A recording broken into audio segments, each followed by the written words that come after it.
আসসালামু আলাইকুম। সম্মানিত দর্শক, ঢাকা মিটফোর্ডে ভাঙড়ি ব্যবসায়ী সোহাগ হত্যার ঘটনা ঘটে গত ৯ জুলাই রোজ বুধবার বিকেলবেলা।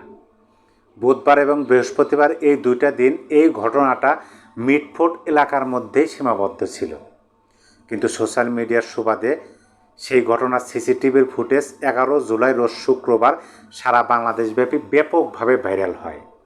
এটা নিয়েও অনেকে সন্দেহ পোষণ করছেন যে গত 2 দিন কেন এই বিষয়টি জনসম্মুখে আসলো না বা পত্রিকা হলো না, মিডিয়ায় আসলো না।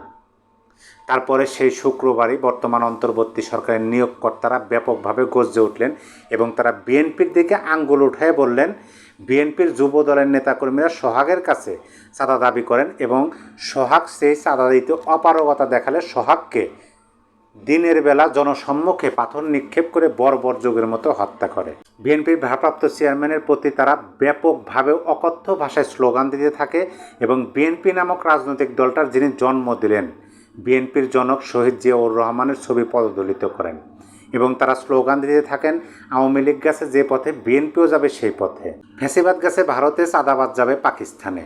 বিএনপি যেন বাংলাদেশের রাজনীতিতে সক্রিয় ভূমিকা পালন না করতে পারে সেরকমই তাদের স্লোগান এবং তাদের কথায়, ব্যবহার এবং কাজের মধ্যে ফুটে উঠেছে বলে অনেকে ধারণা করতেছেন। অপরদিকে বিএনপির পক্ষ থেকে বলা হচ্ছে, সোহাগ যুব দলের একজন সক্রিয় কর্মী ছিলেন, অর্থাৎ সংগঠনের মধ্যে এই ঘটনাটা ঘটছে।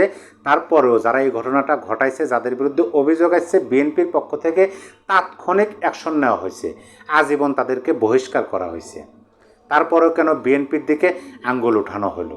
এই ঘটনার পরিপ্রেক্ষিতে বিএনপির ভারপ্রাপ্ত চেয়ারম্যান একটা বিবৃতি দিচ্ছেন ভিডিও ফুটেজের মাধ্যমে। তিনি সেখানে স্পষ্টতই বলছেন যে এখন সময় এসেছে, আমাদের বুঝতে হবে, আমাদের লক্ষ্য রাখতে হবে এবং আমাদের নির্দিষ্ট করতে হবে যে কারা বাংলাদেশের স্বাধীনতা সার্বভৌমত্বের পক্ষে আছে, ছিল এবং থাকবে।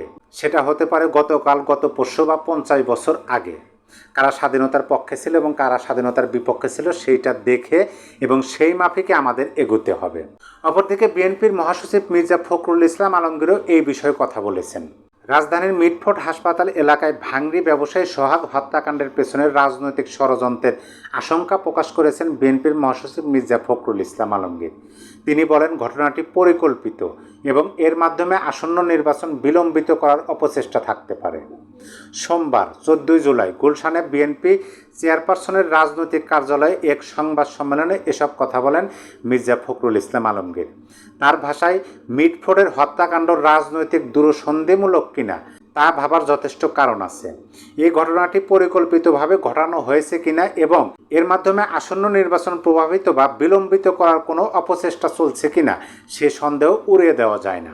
অবশ্যই বিএনপির মহাসচিব মির্জা ফখরুল ইসলাম আলমগীর সাহেবের বক্তব্যের সাথে আমি একমত পোষণ করে বলতে চাই যে বর্তমান এই সোহাগ হত্যাকাণ্ডের ঘটনাকে কেন্দ্র করে বর্তমান বাংলাদেশের অন্তর্বর্তী সরকারের নিয়োগকর্তারা যেভাবে বিএনপির দিকে আঙ্গুল উঠাইছে এবং বিএনপির ঊর্ধ্বতন নেতা, সর্বোচ্চ নেতাদের বিরুদ্ধে যেভাবে তারা মিছিল করছেন এবং ব্যবহার দেখাচ্ছেন, সেটার পরিপ্রেক্ষিতে এইটা হতেও পারে, এটা হলেও হতে পারে যে এর মাধ্যমে আসন্ন নির্বাচন প্রভাবিত বা বিলম্বিত করার কোনো অপচেষ্টা।